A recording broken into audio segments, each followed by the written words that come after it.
Assalamualaikum warahmatullahi wabarakatuh.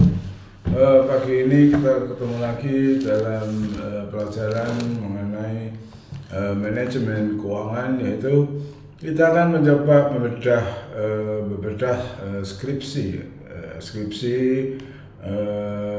program sarjana Fakultas Ekonomi dan Bisnis Universitas Wahid Hasyim yang disusun oleh Mbak Villa El Karya 2002-01-01-02-1010. Di sini Mbak Villa El Karya menyetujui kasusnya pada emiten sektor industri barang konsumsi yang terdaftar di Bursa Efek Indonesia tahun 2020 hingga 2022. Landasan yang dipakai adalah yang pertama, landasan teorinya adalah mengenai agensi teori, ya, di mana Mbak Villa itu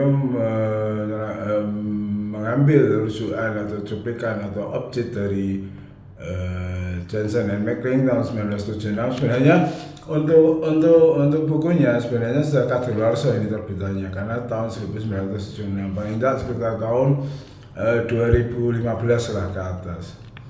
Itu mengenai hubungan keagenan merupakan akad. Jadi hubungan antara satu orang dengan orang yang lain merupakan akad kerjasama antara pemilik modal atau prinsipal dan para manajernya atau agen. Diasumsikan sebagaimana pihak-pihak prinsipal dan agen yang mempunyai rasio ekonomi, dan bahwa agen tidak akan bertindak untuk kepentingan diri sendiri, akan tetapi akan bertindak mewakili prinsipal atau pemilik modal. Informasi dari teori keagenan digunakan prinsipal dan agen untuk mengambil keputusan, penilaian, dan pembagian keuntungan atau bagi hasil yang sesuai dengan kontrak kerja yang telah ditandatangani sebelumnya. Kemudian yang kedua mengenai tax avoidance. Menurut Organization for Economic atau Cooperation and Development (OECD), tax avoidance atau penghindaran pajak didefinisikan sebagai tindakan yang dibuat oleh wajib pajak untuk menghindari pajaknya tanpa melanggar hukum.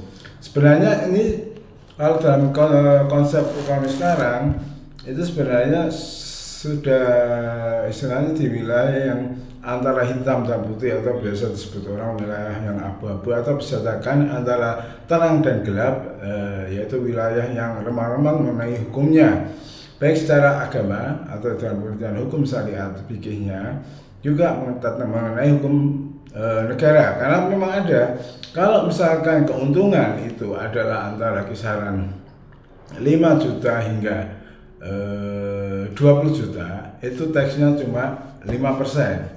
Sementara di atas 25 juta sampai 100 juta itu taksnya adalah 10% dari laba yang didapat atau laba kotor.